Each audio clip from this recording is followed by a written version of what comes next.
Chapter 2 Complex Number Concept de Moivre's Theorem. For any integer n, cos theta plus I sin theta power n equal to cos n theta plus I sin n theta. இந்த theorem நம்ம எதுக்கு use பண்ணுறோன்னா powers of a complex நம்பர்னுடைய value work out பண்ணுறதுக்கு நம்ம use பண்ணுறோம். உதாரணத்துக்கு சொல்லப்போனால் 1 + i√3ன்னு ஒரு காம்ப்ளெக்ஸ் நம்பர் இருக்குது. அந்த காம்ப்ளெக்ஸ் நம்பருக்கு பவர் 13 கொடுத்து ஃபைண்ட் த வேல்யூன்னு கேட்டாங்கன்னா நம்ம என்ன பண்ண வேண்டியது இருக்குன்னா அந்த காம்ப்ளெக்ஸ் நம்பரை 30 டைம்ஸ் எழுதி மல்டிப்ளை பண்ண வேண்டியதாக இருக்கும். இது ஒரு டிடிஎஸ் ஒர்க் ஆகிடும். அதனால் அதை எப்படி ஆல்டர்னேட் மெத்தடில் கால்குலேட் பண்ணலான்னா அந்த 1 + i√3 போலார் ஃபார்மாக மாற்றிட்டோன்னா அப்போ காஸ் அண்ட் சைனில் வந்துடும்.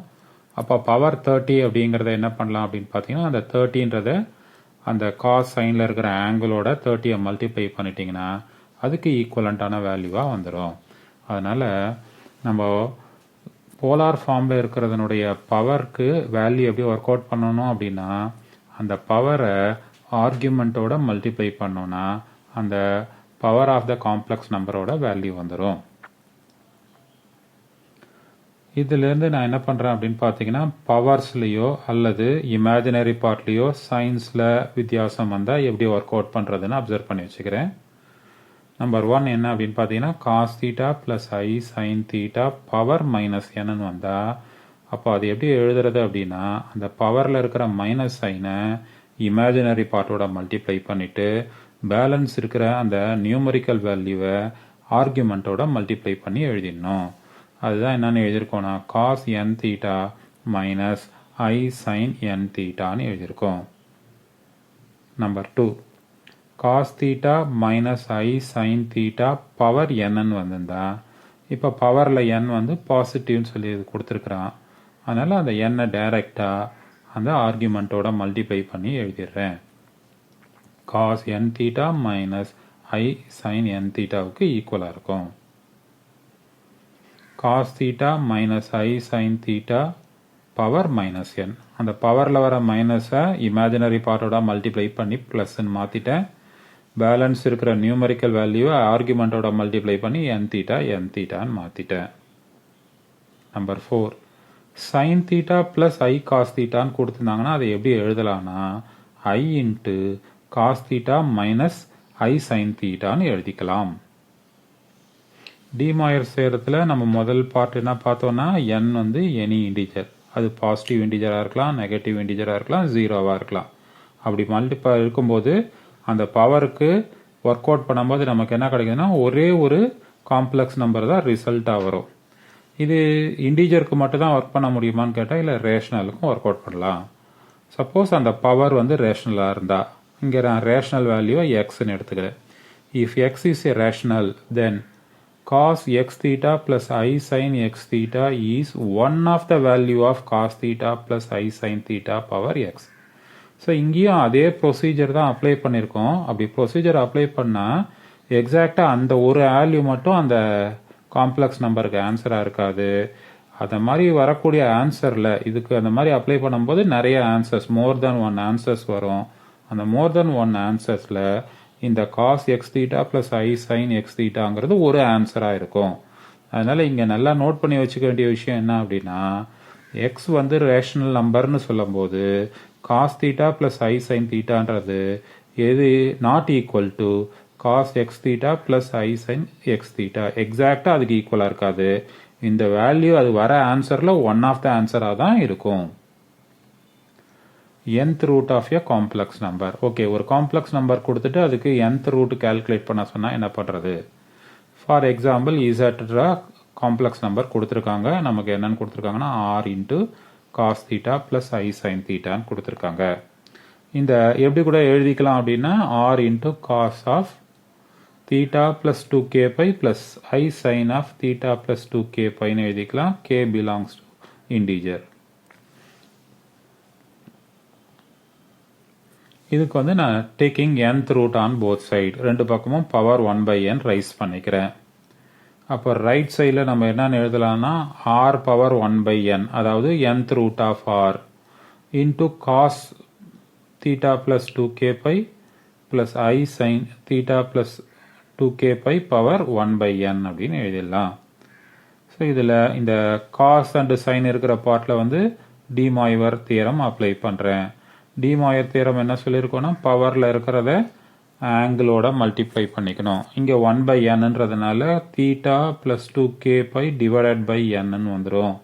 நம்ம சொல்லியிருக்கோம் ரேஷ்னலாக இருந்தால் எக்ஸாக்டாக ஒரு ஆன்சர் இருக்காது, வர ஆன்சர்ஸில் ஒன் ஆஃப் த ஆன்சர்ஸாக இருக்கும். அப்போ மோர் தென் ஒன் ஆன்சர் தானே அர்த்தம். அப்போ வாட் ஆர் த ஆன்சர்ஸ் அப்படின்னு சொன்னால் இதில் கேன்ற பிளேஸுக்கு 0 1 2 3 இந்த மாதிரி வேல்யூஸ் எது வரைக்கும்னா n-1 வரைக்கும் சப்ஸ்டியூட் பண்ணும்போது என்னென்ன வேல்யூஸ்லாம் நமக்கு கிடைக்குதோ அந்த வேல்யூஸ் தான் இந்த காம்ப்ளெக்ஸ் நம்பர்னுடைய ரூட்டாக இருக்கும். சரி n+1 n+1 n+2லாம் சப்ஸ்டியூட் பண்ணால் என்ன ஆகும்னு கேட்டிங்கன்னா இந்த n சப்ஸ்டியூட் பண்ணால் 0 போட்டதோட ஆன்சர் தான் வரும். n+1 போட்டிங்கன்னா 1 போடும்போது வந்த ஆன்சர் தான் வரும். n+2 போட்டிங்கன்னா 2 போட்ட ஆன்சர் தான் வரும். அப்போ ஆன்சர் திரும்ப ரிப்பீட் தான் ஆகும். அப்போ டிஸ்டிங்க்ட் வேல்யூஸ் எவ்வளோ கிடைக்கும்னா கேக்கு 0லேருந்து n-1 வரைக்கும் போட்டால் போதும். அப்போ அந்த n-1 அப்படின்றது எப்படி நம்ம ஃபிக்ஸ் பண்ணிக்கிறது அப்படின்னு பார்த்தீங்கன்னா அங்கே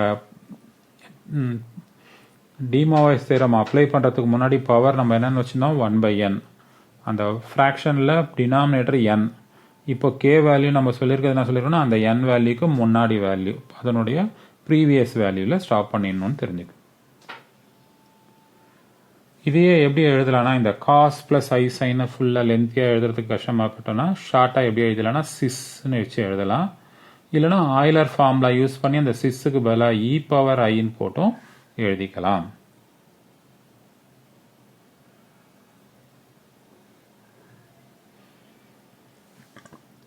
இந்த nth root of a complex நம்பரில் கேக்கு 0 1 2 3 அப்படி யூஸ் பண்ணி n-1 வரைக்கும் போட்டு வேல்யூஸ் எழுதி அந்த வேல்யூஸை நீங்கள் அப்சர்வ் பண்ணிங்கன்னா இந்த பாயிண்ட்ஸ் எல்லாம் அப்சர்வ் பண்ணுவீங்க. என்னென்ன அப்சர்வ் பண்ணுவீங்க அப்படின்னு பார்த்தீங்கன்னா அந்த வேல்யூஸ் எல்லாம் சக்ஸசிவ் வேல்யூஸை கம்பேர் பண்ணி பார்த்தீங்கன்னா காமன் ரேஷியோ சேமாக இருக்கும். அதனால n roots of the nth root of a complex numbers are in GP அப்படின்னு சொல்கிறோம். அப்புறம் எல்லா காம்ப்ளெக்ஸ் நம்பர்லையும் பார்த்தீங்கன்னா மாடுலஸ் சேம் மாடுலஸாக தான் இருக்கும். அதனால modulus of nth roots are the same. அதே மாதிரி இந்த n ரூட்ஸ் எப்படி இருக்கும்னு பார்த்தீங்கன்னா ஒரு சர்க்கிள் மேலே தான் ஃபார்ம் ஆகிருக்கும். எப்படி ஃபார்ம் ஆகிருக்கும்னு பார்த்தீங்கன்னா ஈக்குவல் டிஸ்டன்ஸில் ஃபார்ம் ஆகிருக்கும். அப்போ ஈக்குவல் டிஸ்டன்ஸில் ஃபார்ம் ஆகிறதுனால ஃபுல் சர்க்கிள் அது என்ன பண்ணுன்னா செக்டார்ஸாக டிவைட் பண்ணும். எத்தனை செக்டார்ஸாக டிவைட் பண்ணணும்னா நம்ம nth ரூட் சொன்னோம். அதனால n செக்டார்ஸாக டிவைட் பண்ணியிருக்கோம். அதனால ஒவ்வொரு செக்டார்லையும் அப்போ ஆங்கிள் எவ்வளோ இருக்கும்னா டோட்டல் ஆங்கிள் டிவைடட் பை n-க்கு ஈக்குவலாக இருக்கும். டோட்டல் ஆங்கிள் வந்து சர்க்கிளுக்கு 2π, அதனால 2π by nன்றது ஒவ்வொரு செக்டார்னுடைய ஆங்கிள் வேல்யூவாக இருக்கும். All the roots are lie on the circle of radius nth root of r and centre as origin. இந்த n ரூட்ஸையும் நீங்கள் ஜாயின் பண்ணி ஒரு ஃபிகராக கன்வெர்ட் பண்ணிங்கன்னா அது எப்படி இருக்குன்னா ஒரு பாலிகானாக இருக்கும். பாலிகான் ஆஃப் n சைட்ஸ்ன்றது கிடைக்கும். இந்த பாலிகான் ஆஃப் n சைட்ஸ்ன்றது எப்படி இருக்குன்றதுக்காக ஒரு எக்ஸாம்பிள் ஒன்று நான் ட்ரா பண்ணி காமிச்சிருக்கேன். இதில் நான் என்ன பண்ணியிருக்கேன்னா பாலிகான் ஆஃப் 15 சைட்ஸ் இருக்கிறது வரைஞ்சிருக்கேன். அதாவது நான் 15th root of a complex நம்பருக்கு டயக்ராம் ட்ரா பண்ணியிருக்கேன். 15th root of a complex நம்பர்னு சொல்லும்போது அந்த சர்க்கிள் மேலே 15 ஆன்சர்ஸ் இருக்கும். அந்த 15 ஆன்சரும் ஈக்குவல் பிளேசஸில் ஈக்குவல் ஸ்பேஸில் பிளாட் ஆகிருக்கும். அது வந்து என்ன ஆகும்னா அந்த ஃபுல் சர்க்கிளை 15 ஈக்குவல் செக்டார்ஸாக டிவைட் பண்ணியிருக்கோம். ஸோ அந்த டிவைட் பண்ணியிருக்கிறது கொஞ்சம் கிளாரிட்டி கிடைக்கணுன்றதுக்காக ஒரு 3 செக்டாருக்கு மட்டும் ஆர்க் போட்டு காமிச்சிருக்கிறேன். ஒன்று ஆர்க் வந்து பார்த்தீங்கன்னா க்ரீன் கலரில் சிங்கிள் ஆர்க் பண்ணியிருப்பேன். அதுக்கு மேலேயும் கீழேயும் பார்த்தீங்கன்னா ரெட் கலரில் மார்க் பண்ணியிருப்பேன். டபுள் ஆர்க்கு ட்ரிபிள் ஆர்க்னு போட்டிருப்பேன். ஸோ இந்த 3 எதுக்காக மார்க் பண்ணி காமிச்சிருக்கேன்னா இந்த 3 ஆங்கிளும் ஈக்குவல். இந்த 3 ஆங்கிளும் ஈக்குவல்னா அந்த சர்க்கிள் ஃபுல்லாக ஃபார்ம் ஆகிற எல்லா வேல்யூஸும் ஈக்குவல்னு அர்த்தம். nth root of an unity. இப்போ nth root of a complex number பார்த்தோம் இல்லையா? ஸோ அதை வச்சு nth root of unity calculate பண்ண போகிறோம். அதுக்கு நான் என்ன பண்ணுறேன் அப்படின்னு பார்த்தீங்கன்னா z power n equal to 1. அப்படிங்கிற ஈக்குவேஷன் எடுத்துக்கிறேன். அதில் 1 வந்து போலார் ஃபார்மில் மாற்றிக்கிறேன். போலார் ஃபார்மில் மாற்றினா cos 0 plus I sin 0. இதை ஜென்ரலாக கன்வெர்ட் பண்ணும்போது 0 plus 2k pi plus I sin 0 plus 2k piன்னு வந்துடும். அப்போ அதில் இருக்கிற கேக்கெலாம் நம்ம என்ன சப்ஸ்டியூட் பண்ணோம்னா complex k belongs to z, any integer value substitute பண்ணலாம். ரைட், இப்போது அதுலேருந்து போன ஐடியா சொன்னோம் இல்லையா, nth root of a complex number. அந்த nth root of a complex நம்பரில் சொன்ன அப்ளிகேஷன் அப்ளை பண்ணால் இசட்டுக்கு எனக்கு என்ன கிடச்சிரும்னு பார்த்தீங்கன்னா cos 2k pi by n plus I sin 2k pi by n கிடச்சிரும். இந்த கேக்கு என்னென்ன வேல்யூ சப்ஸ்டியூட் பண்ணணும்னா 0லேருந்து n-1 வரைக்கும் இருக்கிற வேல்யூ சப்ஸ்டியூட் பண்ணணும். இதை நம்ம எப்படி ஷார்ட்டாக எழுதிக்கலாம்னா சிஸ்ன்னு வச்சும் எழுதலாம், இல்லைனா ஆய்லர் ஃபார்முலா ஐடியா வச்சு e power I 2k pi by n எழுதிக்கலாம். இந்த nth root of an unity தான் இப்போ எடுத்து எழுதியிருக்கேன். இதில் நான் என்ன பண்ணுறேன் அப்படின்னா கேக்கு வந்து 1 அப்படின்னு போட்டு ஒரு ஆன்சர் கண்டுபிடிக்கிறேன். அப்போ 1ன்னு போட்டால் எனக்கு cos 2 pi by n plus I sin 2 pi by n வருது. அதை ஒமேகா அப்படின்ற பேரில் எடுத்துக்கிறேன். எடுத்துக்கிட்டு இப்போ பேலன்ஸ் இருக்கிற 0 1 2 0 2 3 4 இதெல்லாம் பேலன்ஸ் இருக்கிற எல்லா வேல்யூயும் அந்த இசட்டில் சப்ஸ்டியூட் பண்ணி இசட் வேல்யூ கால்குலேட் பண்ணிவிட்டு அதெல்லாம் இன் டேர்ம்ஸ் ஆஃப் ஒமேகாவா எழுதுனா எனக்கு என்ன ஆன்சர் கிடைக்குதுன்னா 1 omega omega square omega cube, இதே மாதிரி லாஸ்ட்டாக ஒமேகா பவர் n-1 கிடைக்குது. அப்போது 1 omega omega square omega cube so 1 to omega power n-1 நம்ம என்னன்னு சொல்லலாம் அப்படின்னா nth ரூட் ஆஃப் யூனிட்டின்னு சொல்லலாம். இந்த n ரூட்ஸ்லேருந்து நீங்கள் பாயிண்ட்ஸ் என்னென்ன பாயிண்ட்ஸ் அப்சர்வ் பண்ணி வச்சுக்கலான்னு பார்த்தீங்கன்னா இதில் இருக்கக்கூடிய சக்ஸசிவ் ஒமேகாஸ் நீங்கள் எடுத்து பாருங்கள், இல்லை எந்த ரெண்டு பக்கத்தில் இருக்கிற டேர்ம் ஆனாலும் எடுத்து பாருங்கள், காமன் ரேஷியோ சேமாக இருக்கும். அதனால் all the n roots of the nth root of unity are in GP. அதே மாதிரி இந்த நம்பர்ஸ் இந்த ரூட்ஸ் எல்லாத்தையும் ஆட் பண்ணிங்கன்னா அது எதுக்கு ஈக்குவலாக இருக்கும்னா 0க்கு ஈக்குவலாக இருக்கும். ஸோ ஒரு nth ரூட் ஆஃப் அன் யூனிட்டியோட ரூட்ஸ் எல்லாத்தையும் டோட்டல் போட்டிங்கன்னா அதோட ஆன்சர் 0வாக இருக்கும். அதே மாதிரி இந்த nth ரூட் ஆஃப் யூனிட்டியோட ரூட்ஸ் எல்லாத்தையும் மல்டிப்ளை பண்ணிங்கன்னா அது எதுக்கு ஈக்குவலாக இருக்குன்னா -1 to the power n-1க்கு ஈக்குவலாக இருக்கும். இந்த n ரூட்ஸும் எங்கே ஃபார்ம் ஆயிருக்குன்னு பார்த்தீங்கன்னா ஒரு யூனிட் சர்க்கிள் மேலே தான் இருக்கும். அதனுடைய ஈச் ஆர்குமெண்ட் அப்படின்றது எதுக்கு ஈக்குவலாக இருக்கும்னா 2 pi by nக்கு ஈக்குவலாக இருக்கும். இந்த n ரூட்ஸும் சேர்ந்து என்ன பண்ணணும்னா n சைடட் பாலிகானா ஃபார்ம் பண்ணும் நமக்கு.